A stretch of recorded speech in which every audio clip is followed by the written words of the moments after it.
ಕರ್ನಾಟಕ ರಾಜ್ಯದಲ್ಲಿ ಕೆಲಸ ಮಾಡ್ತಿರುವಂಥ ಪ್ರತಿಯೊಬ್ಬ ಆತ್ಮೀಯ ಸರ್ಕಾರಿ ನೌಕರರೇ, ನಿವೃತ್ತ ಸರ್ಕಾರಿ ನೌಕರರೇ, ಪಿಂಚಣಿದಾರರೇ, ಅನುದಾನಿತ ನೌಕರರೇ, ಗುತ್ತಿಗೆ ನೌಕರರೇ, ಪ್ರತಿಯೊಬ್ಬರಿಗೂ ಕುಟುಂಬ ಪಿಂಚಣಿದಾರರು ಸೇರಿದಂತೆ ಪ್ರತಿಯೊಬ್ಬರಿಗೂ ಒಂದು ಬಂಪರ್ ಗಿಫ್ಟ್ ಹಾಗೂ ಭರ್ಜರಿ ಸಿಹಿ ಸುದ್ದಿ ಅಂತಲೇ ಹೇಳ್ಬೋದು.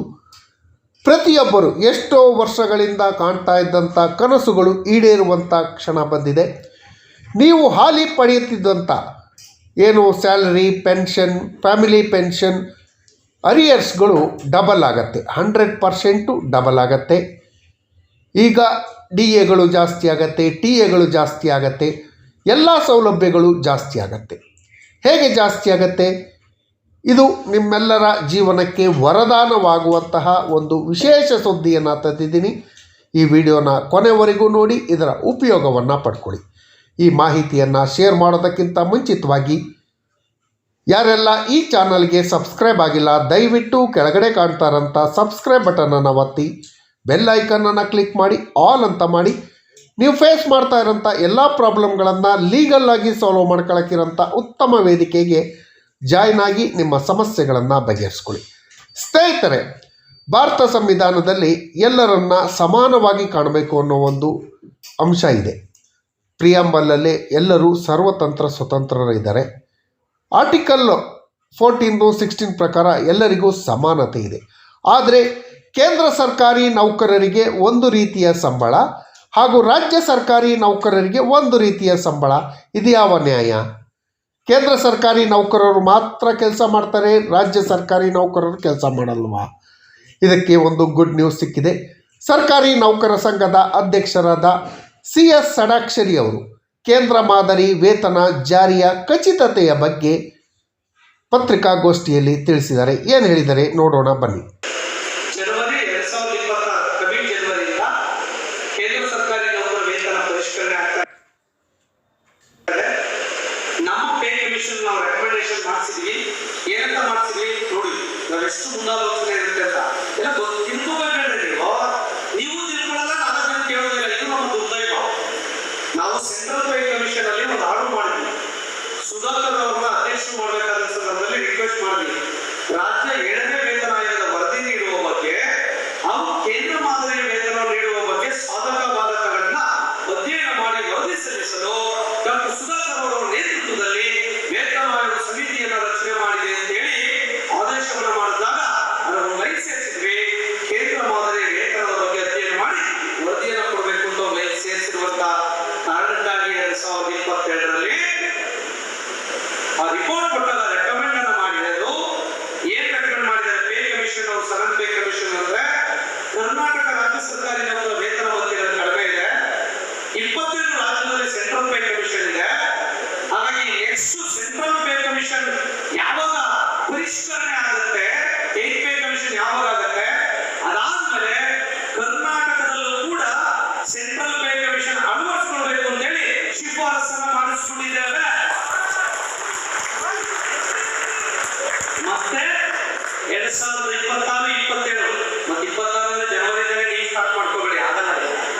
ಮತ್ತೆ ಅಧ್ಯಕ್ಷರು ಒಪ್ಪುದನ್ನು ಬಂದು 26 ಜನವರಿ ಆಯ್ತು, ಫೆಬ್ರವರಿ ಆಯ್ತು, ಮಾತಾಡ್ತಿದ್ದು ವಾಟ್ಸಪ್ ಅಲ್ಲಿ ಹಾಕ್ತೀರಾ ನೀವು? ಇರ್ಬೋದು, ನನಗೂ ಟೈಮ್ ಬೇಕಮ್ಮ. ನಾನು ಮುಖ್ಯಮಂತ್ರಿ ಅಲ್ಲ, ನಾನು ಯಾವುದು ಫೈನಾನ್ಸ್ ಮಿನಿಸ್ಟರ್ ಅಲ್ಲ, ಫೈನಾನ್ಸ್ ಸೆಕ್ರೆಟರಿ ಅಲ್ಲ. ನಮ್ಮ ಸಂಘಟನೆ ಬಳಸ್ಕೊಂಡು ಪಿಕ್ ಮಾಡ್ಬೇಕೇನು ಮಾಡ್ಲಿಕ್ಕೆ ಆಗೋದಿಲ್ಲ. ಸೊ ಅದಾದ್ರೆ 100-100 2026-27ಕ್ಕೆ ನಾವು ಕೇಂದ್ರ ಮಾದರಿ ವೇತನವನ್ನು ಪಡೆದೇ ಇರ್ತೇವೆ. ಪ್ರಶ್ನೆ ಇಲ್ಲ. ಅವ್ರಿಗೆ ಬಹಳ ತುಂಬಾ ಖುಷಿ ಕೊಡ್ತಾ ಇದ್ದಾರೆ.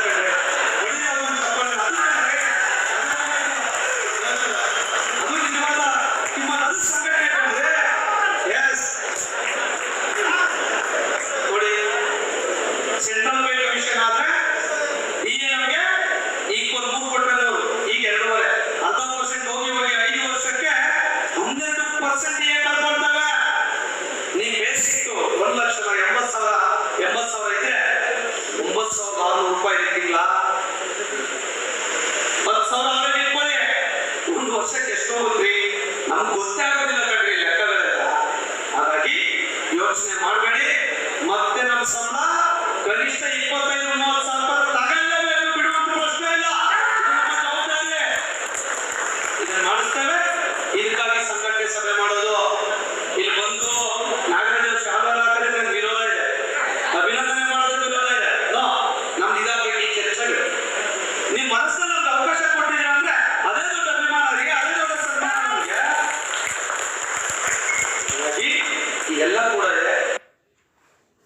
ನೌಕರ ಸಂಘದ ಅಧ್ಯಕ್ಷರು.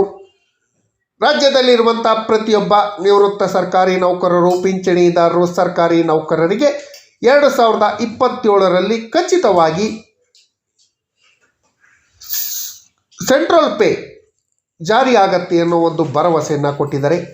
ಅದಕ್ಕೆ ತಕ್ಕಂತೆ ರಾಜ್ಯ ಸರ್ಕಾರ ಕೂಡ 25 ರಾಜ್ಯಗಳಲ್ಲಿ ಯಾವ ರೀತಿಯಲ್ಲಿ ಇದೆ ಅದೇ ರೀತಿಯಲ್ಲಿ ರಾಜ್ಯ ಸರ್ಕಾರಿ ನೌಕರರಿಗೆ ಕೇಂದ್ರ ಮಾದರಿಯ ವೇತನವನ್ನು ಕೊಡಬೇಕು. ಅದರ ಜೊತೆಯಲ್ಲಿ ಕರ್ನಾಟಕದ ಜನಪ್ರಿಯ ಮುಖ್ಯಮಂತ್ರಿಗಳಾದ ಸಿದ್ದರಾಮಯ್ಯ ಅವರು ಮತ್ತೊಂದು ವಿಚಾರವನ್ನು ಹಂಚಿಕೊಂಡಿದ್ದಾರೆ. ತಮ್ಮ ಟ್ವಿಟರ್ ಖಾತೆಯಲ್ಲಿ ಅಂದರೆ ಎಕ್ಸ್ ಖಾತೆಯಲ್ಲಿ ಹಂಚಿಕೊಂಡಿದ್ದಾರೆ. ಸರ್ಕಾರದ ವಿವಿಧ ಇಲಾಖೆಯಲ್ಲಿ ಸುಮಾರು 2,84,881 ಹುದ್ದೆಗಳು ಖಾಲಿ ಇದೆ. ಅದರಲ್ಲಿ ನಿಗಮ ಮಂಡಳಿಯಲ್ಲಿ ಸುಮಾರು 1,01,420 ಹುದ್ದೆಗಳು, ವಿಶ್ವವಿದ್ಯಾನಿಲಯಗಳಲ್ಲಿ 14,677, ಒಟ್ಟು 1,88,037 ಹುದ್ದೆಗಳು ಖಾಲಿ ಇದೆ. ಈಗಾಗಲೇ 24,300 ಹುದ್ದೆಗಳಿಗೆ ನೇಮಕಾತಿ ಪ್ರಕ್ರಿಯೆಗೆ ಆರ್ಥಿಕ ಇಲಾಖೆಯಿಂದ ಅನುಮತಿ ದೊರೆತಿದೆ. ಹೈದರಾಬಾದ್ ಕರ್ನಾಟಕ 371J ಅಡಿಯಲ್ಲಿ 32,132 ಹುದ್ದೆಗಳು ಭರ್ತಿಯಾಗಬೇಕಾಗಿದೆ. ಒಟ್ಟು ಸುಮಾರು 56,432 ಹುದ್ದೆಗಳಿಗೆ ಆದಷ್ಟು ಶೀಘ್ರದಲ್ಲೇ ಅಧಿಸೂಚನೆಯನ್ನು ಹೊರಡಿಸಿ ನೇಮಕಾತಿಯನ್ನು ಮಾಡ್ಕೊಳ್ತೀವಿ ಅನ್ನೋ ಒಂದು ವಿಚಾರವನ್ನು ತಿಳಿಸಿದರೆ ಇದು ಒಂದು ಶುಭ ಸುದ್ದಿ ಅಂತಲೇ ಹೇಳ್ಬೋದು. ಇರೋ ನೌಕರರಿಗೆ ಕೆಲಸದ ಒತ್ತಡಗಳು ಜಾಸ್ತಿಯಾಗಿ ಕರ್ತವ್ಯ ನಿರ್ವಹಿಸಬೇಕಾದಂಥ ಅನಿವಾರ್ಯತೆ ಇದ್ದಂಥ ನೌಕರರಿಗೆ ಇದೊಂದು ಶುಭ ಸುದ್ದಿ. ಅದರ ಜೊತೆಯಲ್ಲಿ 7ನೇ ವೇತನ ಆಯೋಗದ ಶಿಫಾರಸ್ಸಿನ ಪ್ರಕಾರ ಏನು ಶಿಫಾರಸ್ಸು ಬಾಕಿ ಇದ್ದಾವೆ, 30 ಶಿಫಾರಸ್ಸುಗಳು ಬಾಕಿ ಇದೆ. ಆ 30 ಶಿಫಾರಸ್ಸುಗಳನ್ನು ಕೂಡ ರಾಜ್ಯ ಸರ್ಕಾರ ಜಾರಿ ಮಾಡಿ ಸರ್ಕಾರಿ ನೌಕರರು, ನಿವೃತ್ತ ಸರ್ಕಾರಿ ನೌಕರರು, ಪಿಂಚಣಿದಾರರಿಗೆ ಸಿಗಬೇಕಾದಂಥ ನ್ಯಾಯವನ್ನು ಕೊಡಬೇಕು. ಅದರ ಜೊತೆಯಲ್ಲಿ ಕೇಂದ್ರ ಸರ್ಕಾರ ಯಾವ ರೀತಿಯಲ್ಲಿ DAಯನ್ನು ಘೋಷಣೆ ಮಾಡುತ್ತೆ ಅದೇ ರೀತಿಯಲ್ಲಿ ಯಥಾವತ್ತಾಗಿ DAಗಳನ್ನು ಘೋಷಣೆ ಮಾಡುವಂಥ ಕೆಲಸವನ್ನು ಮಾಡಬೇಕು. ಅದರ ಜೊತೆಯಲ್ಲಿ ಕುಟುಂಬ ಪಿಂಚಣಿದಾರರಿಗೆ 7ನೇ ವೇತನ ಆಯೋಗದಲ್ಲಿ ಇರುವಂಥ ಶಿಫಾರಸುಗಳನ್ನು ತಕ್ಷಣ ಜಾರಿ ಮಾಡುವಂಥ ಕೆಲಸಕ್ಕೆ ರಾಜ್ಯ ಸರ್ಕಾರ ಕೈ ಹಾಕಬೇಕು. ಈಗ ಕೊಟ್ಟಿರುವಂಥ ಸುದ್ದಿಯಂತೆ 2027ರಲ್ಲಿ ರಾಜ್ಯ ಸರ್ಕಾರಿ ನೌಕರರಿಗೆ ಕೇಂದ್ರ ಮಾದರಿ ವೇತನ ಜಾರಿಯಾಗಲಿ. ಈ ಕೇಂದ್ರ ಮಾದರಿ ವೇತನ ಜಾರಿಯಾದರೆ ನಮ್ಮೆಲ್ಲರ ಸಂಬಳ ಪಿಂಚಣಿಗಳು ಸುಮಾರು 100% ಈಗ ಪಡೀತಿರುವಂಥ ಸಂಬಳ ಪಿಂಚಣಿ ಡಬಲ್ ಆಗತ್ತೆ.